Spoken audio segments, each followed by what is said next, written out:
નમસ્કાર દર્શક મિત્રો, મિસ્ટર ગુજરાત ન્યૂઝમાં આપનું સ્વાગત છે। ભાવનગર શહેરના અક્ષર પાર્ક સોસાયટીમાં પૂરપાટ ઝડપે બાઇક ચલાવી બાળકને હડફેટે લેનારી ઇસમને ટપારવામાં આવતા મારામારી સર્જાઈ।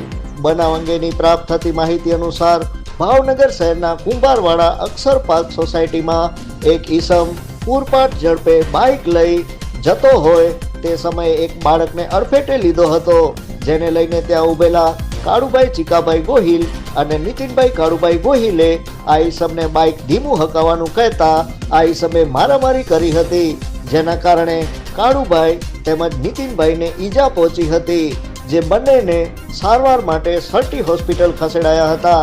Bureau chief Hasmukh Nimavat. જોતા રહો મિસ્ટર ગુજરાત ન્યૂઝ, સત્યતાની સાથે સ્પષ્ટ વાત। કાળુભાઈ ક્યાંથી આવો છો ને શું બનાવ બન્યો? અક્ષર પાર્કમાં જ આવું છું। હા, એ અમારે ભાણિયાને ગાડીવાળાએ ઉછાળ દીધો, બે ભાન થઈ ગયો હતો, તો મારા પટાલીમને માર્યા, મારી બેનને પાટું મારી અને એમે વળાવા છે કે ભાઈ આવું શું કામ કરો, તો ગાડી ભટકાડી તો મને માર્યો ઉઠતો, 8-10 જણા હતા, પછી માર્યો હું બે ભાન થઈ ગયો। એ લોકો પાછા ઘરે 10-15 જણા ગુપ્તચુને એવું લઈને આવ્યા, મારા ઘરના ને બધાને છોકરીઓને મોઢામાં નીકળે એવી ગાડી દીધી, પછી મેં ગાડી બોલાવી એટલે પોલીસવાળા આવ્યા એટલે એ ભાગી ગયા।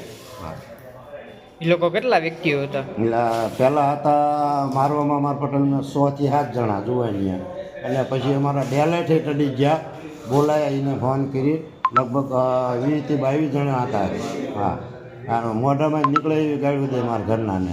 હા, તમને અત્યારે શેના વડે હુમલો કરવામાં આવ્યો છે તમારી પર? હા, હું વળાવા ગયો તો મારા બેન એમને એટલે કે ભાઈ રહેવા દો, શું કે મારા પટેલ એમને તમે ધોલ થાપટ કરો છો મોટા આદમીને, બરાબર, તો એવડે એ લોકો મારી ઉપર હુમલો કરી લીધો। હા,